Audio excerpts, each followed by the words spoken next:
Então, paz Senhor, de novo. Então hoje a gente está fazendo uma live sobre o plano de Deus em Israel. Por quê? Não sei se você sabe, né? Quem está assistindo, quem for assistir, que agora, desde o dia 7 até o dia 28 de maio, está tendo um jejum global por Israel.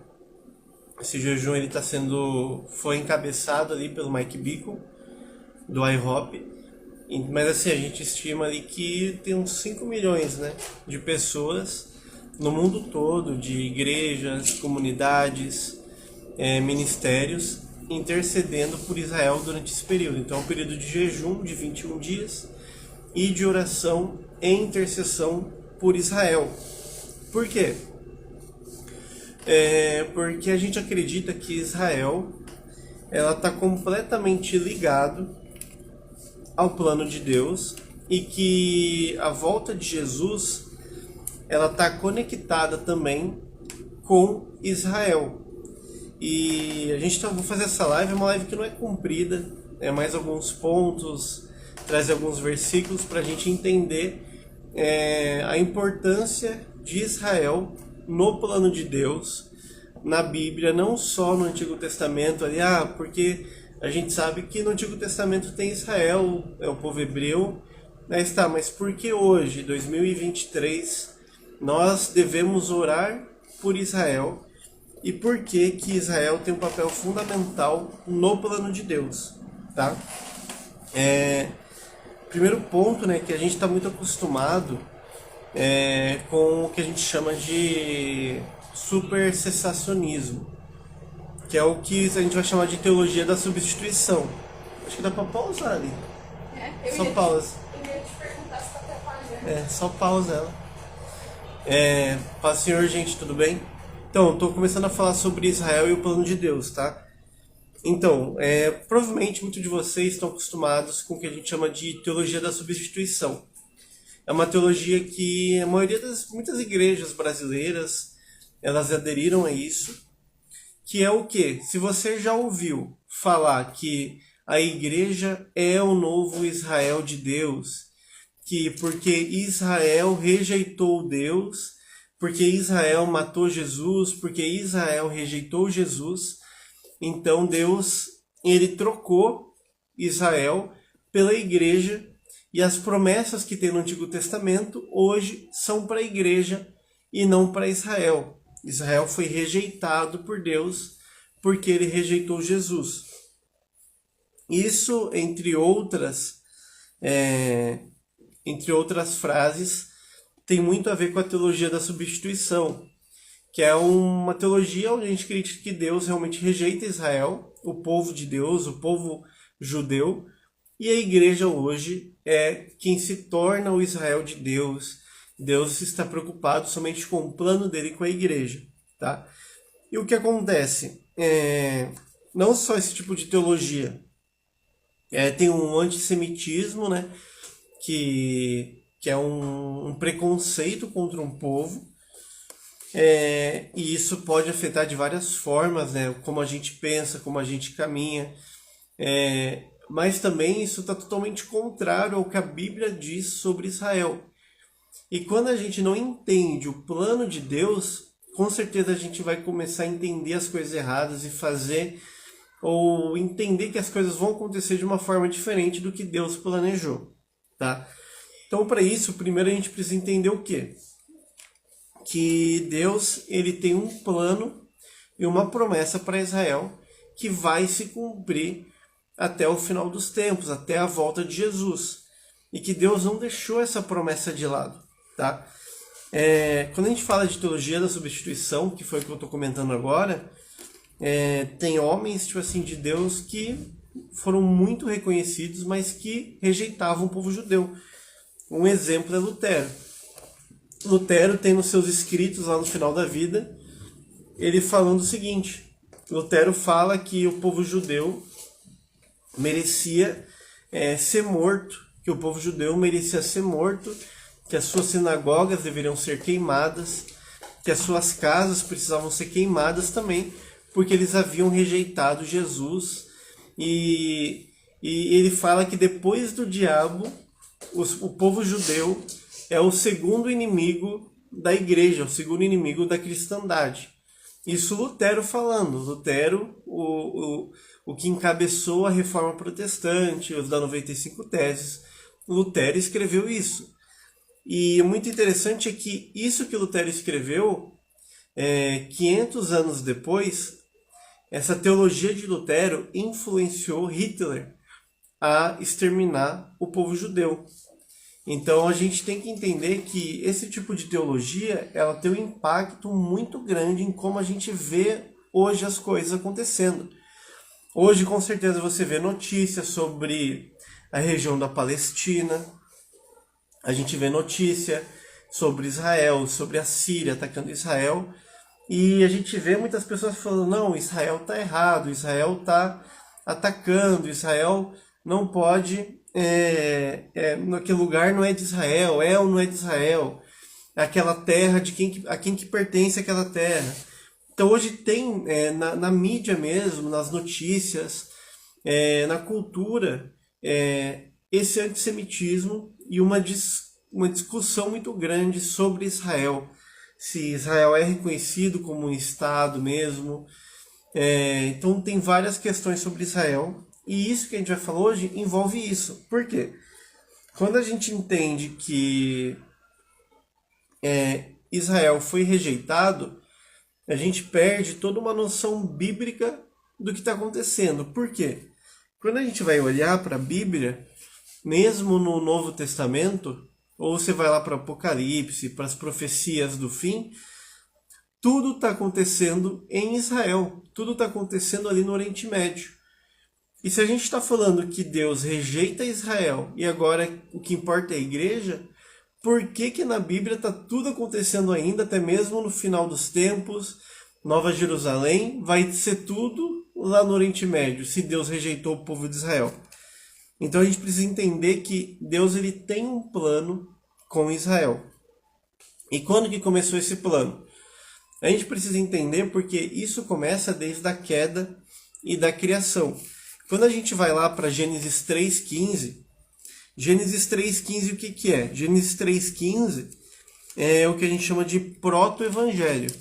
Ou seja, quando a gente vai ler Gênesis 3,15, a gente já consegue ver a pregação do evangelho nesse versículo, que fala assim, ó. Vou ler desde o 14. Ó. E o Senhor Deus disse à serpente, porque tu fizeste isso, é amaldiçoada acima de todo gado e acima de todo animal do campo. Sobre teu ventre tu andarás, e pó comerás todos os dias da tua vida. Olha o Gênesis 3,15. Eu colocarei inimizade entre ti e a mulher, e entre a tua semente e a sua semente. Ela ferirá a sua cabeça, e tu lhe ferirás o calcanhar. Então olha o que Deus está falando. Deus está pregando aqui o Evangelho. Ele está falando sobre o quê? Sobre uma descendência de Eva, da mulher, que pisaria na cabeça da serpente, e a serpente feriria o calcanhar. Aqui Deus ele já está falando sobre Jesus Cristo, sobre o Messias, sobre a descendência. Então a gente vê que Deus ele havia criado o homem, colocado o homem no Éden, o homem cai. Mas quando o homem cai, Deus ele já começa, ele já prega o evangelho, Deus ele já fala o fim, fala, ó, a descendência da mulher vai pisar na tua cabeça e você vai ferir o calcanhar dela. E a gente começa a ver em todo Gênesis, lá em Gênesis 4, 5, 6, um paralelo de bênção e maldição. Foi o que aconteceu no Éden. Era um lugar de bênção e houve a maldição. Então a gente começa a ver várias bênçãos e maldições. A gente vê Caim e Abel, né? Uma bênção e uma maldição. A gente vê Noé. Noé sendo salvo é uma bênção, mas Deus trazendo dilúvio e matando todo o restante do povo como uma maldição. Até que a gente chega na Torre de Babel. Quando a gente chega na Torre de Babel, a gente vê que os homens falam o quê? Os homens falam, ó, estamos aqui juntos, vamos construir uma torre para chegar ao céu, para que o nosso nome seja famoso e que a gente não se espalhe sobre a terra. Então o homem, ele queria o quê? Ele estava construindo nessa época, essa torre era um zigurate, era o quê? Era uma torre que era uma torre de adoração a outros deuses. Era uma torre onde eles faziam adoração, sacrifícios para outros deuses, e eles queriam se estabelecer naquele lugar. E daí o que Deus vai e faz? Deus confunde as línguas e espalha o povo sobre a terra. E é interessante que a gente vê aqui uma maldição. Deus confundindo e espalhando, ou seja, todo o povo foi espalhado sobre a terra, a comunicação se perdeu. Mas Deus escolhe um homem entre todos esses para ele ser a bênção para todas as nações. E esse homem é Abraão. Aí a gente começa em Gênesis 12, entendendo o chamado de Abraão. Em Gênesis 12, do 1 ao 3, Deus fala assim, Ora, o Senhor havia dito a Abraão, sai-te do teu país e da tua parentela e da casa do teu pai para uma terra que eu te mostrarei. E eu farei de ti uma grande nação, e eu te abençoarei e farei teu nome grande, e tu serás uma bênção. Eu abençoarei os que te abençoarem, amaldiçoarei os que te amaldiçoarem, e em ti todas as famílias da terra serão abençoadas. Então olha o que Deus está prometendo para Abraão. Nessa hora todo mundo fala aleluia. Deus está prometendo para Abraão, escolheu um homem, Abraão, e falou para Abraão, em ti todas as famílias da terra serão abençoadas. Então Deus está fazendo uma promessa de que a partir de Abraão, a partir dessa promessa, a partir do plano que ele tinha na vida de Abraão, todas as famílias da terra seriam abençoadas. E é interessante que Deus, com o passar do tempo, ele continua mantendo a sua promessa. A gente vê essa promessa lá em Gênesis 17. Gênesis 17, do 7 ao 8. Deus fala assim, Eu estabelecerei o meu pacto entre mim e ti e a tua semente depois de ti nas suas gerações, para um pacto eterno, para ser um Deus para ti e para a tua semente depois de ti. E eu darei a ti e para a tua semente a terra em que és estrangeiro, toda a terra de Canaã, para a possessão eterna, e eu serei seu Deus. Então, olha que legal. Deus está fazendo uma promessa para Abraão, de que não só ele vai ser uma bênção para todas as famílias, mas como Abraão vai herdar uma terra. Abraão tem uma terra que vai ser herdada. E Deus está falando que essa promessa ela é eterna. A gente vê em Gênesis 26 também. Deus falando. Gênesis 26, do 3 ao 4. Peregrina nesta terra. Ele falando para Isaac. E eu serei contigo e te abençoarei. Pois a ti e a tua semente eu darei todas essas regiões. Olha, Deus mais uma vez prometendo agora para Isaac, para ele continuar com ele, porque ele iria dar todas as regiões que ele estava. E eu farei o juramento que jurei a Abraão, teu pai. E eu farei tua semente multiplicar como as estrelas do céu, e darei à tua semente todas essas regiões. E em tua semente serão abençoadas todas as nações da terra. Então olha o que Deus está falando. Deus está falando para ele que há uma terra prometida e que na descendência deles todas as nações da terra seriam abençoadas. E quando a gente vai lá para Gênesis 28, Deus está falando para Jacó. Gênesis 28, 13 e 15. Então Deus está falando para gerações. Falou para Abraão, falou para Isaac, falou para Jacó. Ele fala assim, Eis que o Senhor estava em pé acima dela e disse, Eu sou o Senhor, Deus de Abraão, teu pai, e Deus de Isaac. A terra em que estás deitado, darei a ti e a tua semente. E a tua semente será como o pó da terra, e tu serás espalhado para o ocidente, e para o oriente e para o norte. E em ti e em tua semente todas as famílias da terra serão abençoadas. Então olha que legal, Deus está chegando para Jacó e fala: eu sou o Deus do teu pai Abraão e de Isaac. Por que Deus está falando isso? Deus não está falando, nossa, Jacó não sabia quem que era o pai dele, ou Deus só falando, sou aqui. Não, que Deus está chegando para Jacó e falando, quando ele fala isso é: Jacó, eu tenho uma aliança com teu pai, essa aliança passou por Isaac, e agora essa aliança eu estou fazendo com você, de que eu vou dar essa terra em que você está deitado, a tua semente, e na sua semente, na sua descendência, todas as famílias da terra serão abençoadas. Então o que a gente vê aqui?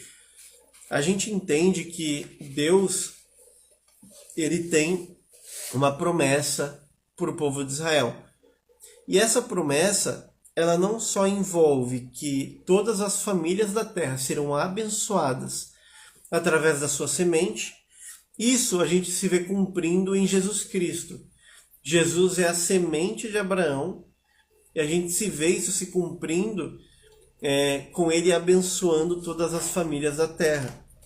Mas a gente vê uma promessa de uma terra. E quando a gente ouve isso, a gente entende que é uma terra literal. Ou seja, que Deus, ele prometeu uma terra para Abraão. E essa terra é a terra de Canaã, é a região de Israel. Então Deus tem uma promessa literal. E o mais legal que a gente vê é o que acontece em Gênesis 15. Porque muitas vezes a gente vai olhar, nossa, mas essas promessas agora já não valem mais, porque Israel rejeitou Deus, rejeitou Jesus. Então Deus rejeitou também Israel. Então essas promessas elas já não valem mais. Eles não vão mais ter a terra prometida agora, quem manda é a igreja. Mas é legal que em Gênesis 15 a gente vê algo acontecendo, algo muito forte acontecendo. Gênesis 15 é o pacto de Deus com Abraão, quando Abraão está fazendo o pacto com Deus. E Deus chama Abraão para fora da tenda e fala para ele, toma uma novilha de 3 anos, uma cabra, um carneiro e uma rola. E fala que Abraão pegou todos esses animais, cortou eles no meio e colocou um em cada lado, cada metade em cada lado. Ou seja, ele formou um caminho onde ele estava cercado pelos animais cortados. Por que Abraão fez isso e por que Deus mandou Abraão fazer isso? Quando a gente vai ver a cultura daquela época, quando eles faziam isso, eles estavam fazendo uma aliança de sangue. Ou seja, eles cortavam animais e os dois lados que faziam aquele pacto, aquela aliança, passavam entre os animais juntos. Porque quem estava passando estava declarando o quê? Se eu não cumprir com essa promessa, com essa aliança, com esse pacto, eu mereço ser morto, assim como esses animais pelo qual estou passando. Então Deus está fazendo uma promessa para Abraão, está falando, Abraão, em ti serão benditas as nações, eu vou te dar essa terra. Agora, separa os animais porque eu vou fazer uma aliança contigo. Mas olha que interessante. Abraão tinha que ser obediente, a descendência tinha que ser obediente para cumprir a promessa. Se não cumprisse, eles mereceriam ser exterminados, porque era uma aliança. Quem descumpre a aliança merece morrer. Mas olha o que Deus faz. Aqui fala que, no versículo 12, quando o sol estava se pondo, um profundo sono caiu sobre Abraão, e eis que um horror de grande escuridão caiu sobre ele. Então fala que Abraão fez aqueles animais divididos no meio, mas fala que veio um sono sobre ele, Abraão dormiu. E olha o que acontece aqui, no 17, aconteceu que quando o sol se pôs e ficou escuro, eis que um forno de fumaça e uma lâmpada acesa passaram entre aqueles pedaços. Ou seja, está falando que apareceu uma fumaça e uma lâmpada, tipo uma luz, que era uma manifestação do próprio Deus. E fala que Deus ele passa no meio dos animais. E fala, no mesmo dia o Senhor fez um pacto com Abraão, dizendo, a tua semente eu dei esta terra, do rio Egito até o grande rio Eufrates. Então olha o que acontece aqui. Deus ele chama Abraão para fazer uma promessa, uma aliança, mas Deus sabe que Abraão não é capaz de cumprir com aquela aliança. Então o que Deus faz? Ele faz Abraão dormir e Deus passa no meio dos animais. Ou seja, Deus faz uma aliança unilateral com Abraão. Ou seja, Deus está falando para Abraão, Abraão, eu fiz essa aliança contigo. Mesmo que você não cumpra com o combinado, a minha promessa permanece. A minha promessa não depende daquilo que você está fazendo. A minha promessa de te dar essa terra não depende de você me rejeitar ou não. Eu faço essa promessa comigo mesmo. Então a partir daí a gente já começa a entender que Deus ele tem uma promessa para o povo de Israel, que é a descendência de Abraão. E que Deus ele tem uma promessa que é unilateral, uma promessa que é eterna, uma promessa que ela não, nem mesmo o próprio Deus pode quebrar essa promessa. A gente vê que o povo, mesmo o povo rejeitando a Deus no Antigo Testamento, o povo pecando, o povo foi exilado, Israel foi para a Babilônia, Israel foi cativo do povo assírio, dos egípcios, mas mesmo assim, Deus mantinha uma promessa para o povo. A gente vê lá em Jeremias 30,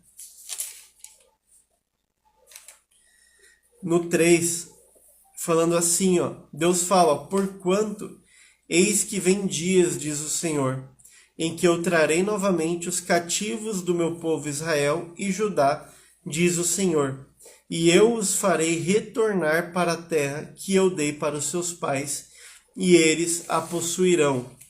Então olha que interessante, Deus está fazendo uma promessa, o povo estava exilado, o povo tinha pecado, o povo estava exilado, e Deus fala que haverá um dia onde ele vai trazer o seu povo de volta para a terra, e ele vai dar aquela terra para o povo. A gente vê aqui em Ezequiel 37 também, do 21 e 22, Deus falando, assim diz o Senhor Deus, eis que eu tomarei os filhos de Israel dentre os pagãos, para onde eles foram, e os juntarei de todo lado, e os trarei para a sua própria terra. E eu farei deles uma nação na terra sobre os montes de Israel.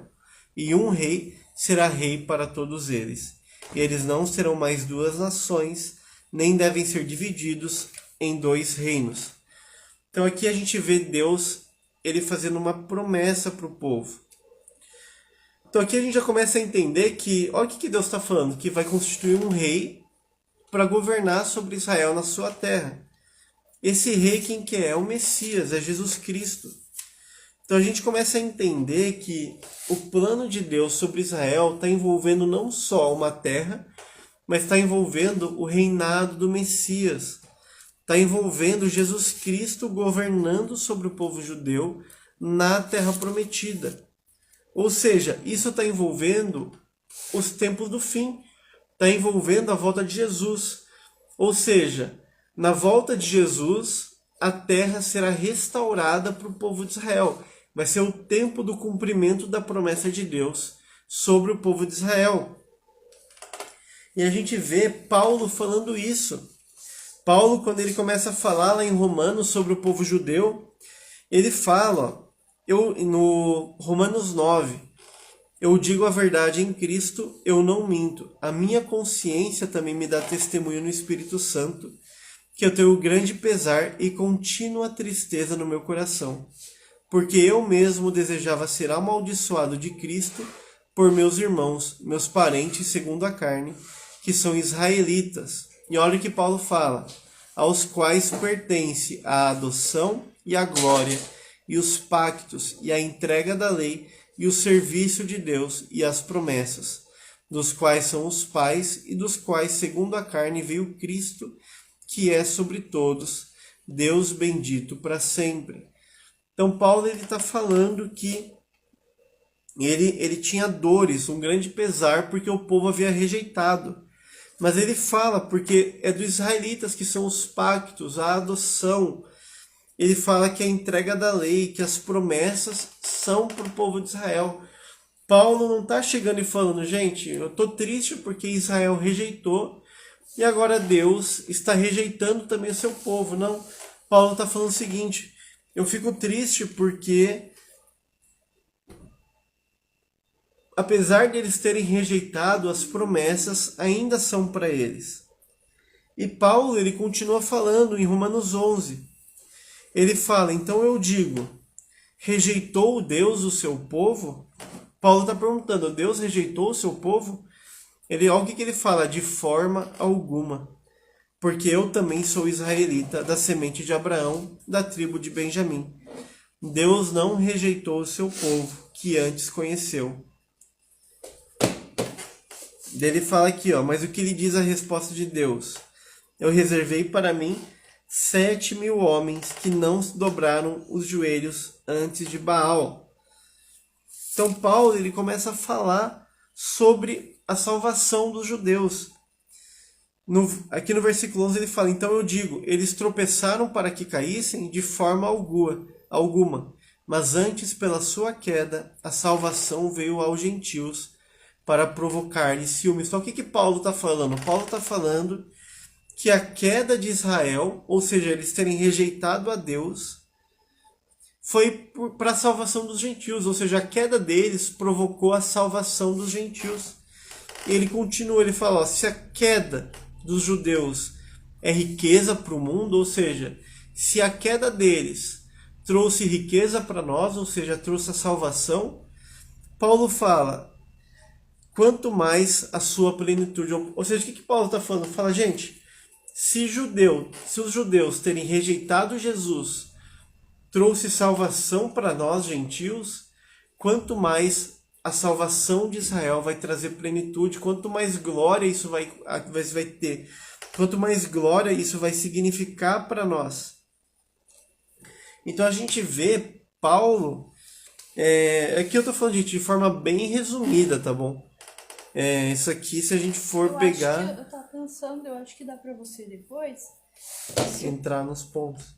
Sabe o que dá pra você fazer? Você pegar, gravar vídeos, você ir gravando assim, tipo uns vídeos, tipo... ir postando no YouTube vídeos com os temas assim mais específicos, acho que o pessoal... Pode ser. Eu acho que fica legal. Então, eu tô falando tipo de forma bem compacta, assim, pra ficar curto, não ficar maçante. Mas igual a Mari falou, deu até uma ideia de eu gravar alguns vídeos no YouTube com alguns temas específicos. Porque acho que é bem legal fazer isso, né? O que eu queria falar sobre isso era o quê? Que Israel, ele tem um grande parte no plano de Deus. E esse plano envolve a volta de Jesus. Então Paulo, ele fala, se os judeus terem rejeitado trouxe salvação, então quanto mais eles aceitando Jesus. E nós sabemos que no tempo do fim vai haver um grande mover, onde os judeus serão salvos, eles se converterão, eles aceitarão Jesus. Então nós precisamos orar pelo povo de Israel, porque existe uma promessa, existe um povo que é o povo de Deus, que é o povo de Israel. Nós fomos enxertados nesse povo e nós precisamos interceder por Israel, porque as promessas de Deus, tanto do Messias, da volta de Jesus, estão relacionadas ao povo de Israel. A gente acaba esquecendo muitas vezes de pensar que Jesus, ele é judeu, que a igreja começou com o povo judeu. É que na verdade é muito, né? Hoje assim a gente vive muito uma escatologia uma teologia onde as pessoas assim, elas têm muito uma crença mesmo de que na verdade, tipo, é muito tudo focado para o meu ministério, Isso. né? A gente foca muito, é o que a Mãe tá falando, a gente foca muito no nosso, o plano de Deus para mim, o plano do meu ministério, o meu chamado. Mas a gente esquece que Deus tem um plano específico para a terra, onde Ele quer salvar o seu povo, Isso onde a igreja tem um papel fundamental tem até nisso. aquele versículo, né, como que é? Aquele versículo que fala assim, que a criação anseia pela manifestação dos filhos de Deus, tal. É que daí tá falando da ressurreição, né? Porque, tipo assim, a gente precisa entender, gente, que quem vai governar a terra vai ser Jesus, é um judeu. E ele vai governar a partir de Jerusalém. a partir da terra prometida que Deus prometeu a Abraão. Então nós precisamos orar por Israel, nós precisamos orar para que o véu do que está nos olhos deles sejam abertos, para que eles reconheçam o Messias, que eles reconheçam Jesus como Messias. Porque essas orações elas vão apressar o tempo do fim, elas vão ajudar a acelerar a volta de Jesus. E eu estou fazendo essa live por quê? Porque está tendo um jejum global de 21 dias, começou agora domingo. É legal também você só comentar, né? É claro, mas assim, eu acho que é interessante você comentar o porquê a gente está se engajando nisso. Tipo assim, o que isso tem a ver com a gente, vamos por assim, por que a gente está entrando nisso e a gente está se engajando nisso, o que isso tem a ver com casa de oração, que é algo que, na real, a gente, querendo ou não, a gente sempre já falou, né? Sim. A gente já falou disso, não, a gente já entende que o nosso caminho, ele vai para um lado de casa de oração, só que quando fala em casa de oração, as pessoas, elas só pensam, tipo, não, só ficar orando e pá, e eu não sei se... E aí, assim, o que isso tem a ver ou porque a gente tá se engajando nisso, sabe? Isso. Então tá tendo esse jejum global por Israel, 21 dias de oração e jejum por Israel. A gente tem estimativa de 5 milhões de intercessores. Por quê? Porque, para quem não sabe, nós estamos aqui numa sala de oração, né? Numa comunidade que tem uma sala de oração. E a sala de oração, muitas vezes a gente pensa que é algo tipo, vou lá, vou ficar orando, tipo, algo pessoal. E não é. Na sala de oração, o conceito é o que? Orar o plano de Deus. A gente lê a Bíblia, entende que Deus tem um plano, que Deus ele tem promessas, e nós oramos aquilo, porque nós entendemos que quando nós oramos a palavra de volta para Deus, que fala em Apocalipse, é que os anjos juntavam as orações dos santos com incenso, levavam diante de Deus, e essas orações eram respondidas com os juízos do fim. Então nós entendemos que o movimento de casa de oração não é só para a gente ir lá e orar por algo pessoal, mas é para nós orarmos pelo plano de Deus. E esse movimento de jejum também é orar pelo plano de Deus, é entender que Deus tem um plano, que Deus ele anseia por uma igreja que ora, por uma igreja que busca, uma igreja que entende o seu plano e que vai orar para ele de volta o seu plano. E que essas orações estão enchendo o céu de orações de incenso, para que quando completar, quando encher a medida correta, realmente vai ser o tempo do fim, o tempo da volta de Jesus. Então nós entendemos esse plano, a gente também como comunidade aqui onde a gente mora, a gente está engajado nisso. A gente também, a gente já falou para muitos, a gente tem a promessa também de plantar igrejas e casas de oração, então nós estamos nos engajando nisso. Eu vou estar postando aqui nos nossos stories sobre o jejum global, como que está funcionando, para vocês verem certinho, para vocês estarem orando. Tem listas de oração, de intercessão para você estar orando todo dia por Israel. Mas eu quero convidar vocês a se engajarem também nesse movimento de oração. Eu vou estar falando mais depois aqui nos stories, vou estar vindo aí durante os dias para a gente estar falando mais sobre isso. Mas eu quero convidar vocês a se engajar nisso. A gente entender que Deus tem um plano e que Deus ele quer que a gente se engaje junto com Ele nesse plano, orando e intercedendo por aquilo que o coração dele está batendo também. A gente entende que Deus tem um clamor, que o coração de Deus bate por Israel, que o coração de Deus ele anseia pela salvação de Israel. E quando nós oramos o que está no coração de Deus, nós também entramos nesse lugar de intimidade, nesse lugar de estar centrados no plano de Deus também. Eu acho que não vai rolar agora de você falar agora, mas só para atiçar a curiosidade do pessoal, isso tem tudo a ver também com esse avivamento que tanto tem falado, muitas pessoas têm falado, né, a respeito de um avivamento que está vindo, tem tudo a ver com esse avivamento, tem tudo a ver com esse envio de missionários que vão sair do Brasil, muitas coisas assim estão muito ligadas, né, a isso. E sim, hoje o que está acontecendo, esse movimento global que está acontecendo, é meio que um mover assim muito grande realmente dos céus, né, em relação a isso, e algo global, enfim, eu acho que sim, só pra sim. atiçar, assim, a Que tem muito a ver. curiosidade. Mas, assim, Eu vou fazer não o sei se seguinte. vai rolar de você falar nisso agora, porque eu acho que vai puxar muita coisa. Já vai encerrar. Mas eu vou fazer o seguinte. Eu vou estar postando aqui no nosso stories sobre o jejum global. E também vou colocar uma caixinha de perguntas sobre dúvidas que você tem sobre Israel, sobre o plano de Deus, sobre essa questão da teologia da substituição ou não, para a gente estar respondendo as perguntas, a gente estar falando mais sobre esse assunto e se engajando, e você também se engajando mais nesse assunto também sobre Israel. Amém, gente? Gente, é uma live bem curta, tá? Era mais para a gente trazer esse entendimento bem simples e falar um pouco sobre esse jejum, só a gente se engajar nisso, porque eu também vou movimentar mais o Stories. Para poder dar abertura, né? Para poder dar uma abertura e eu movimentar também o Stories sobre esse assunto pra gente estar se engajando, tá bom? Então o povo vai olhar e vai falar, meu Deus, do nada esses dois agora falando de Israel. A gente vai estar explicando bem nos Stories também, falando sobre isso. Então, eu vou deixar a caixinha de perguntas daqui a pouco, então se tiver dúvidas, manda lá também dúvidas. Vai interagindo com a gente, que eu creio que vão ser dias onde a gente vai realmente começar a entender melhor o plano de Deus e o que está no coração de Deus. Amém?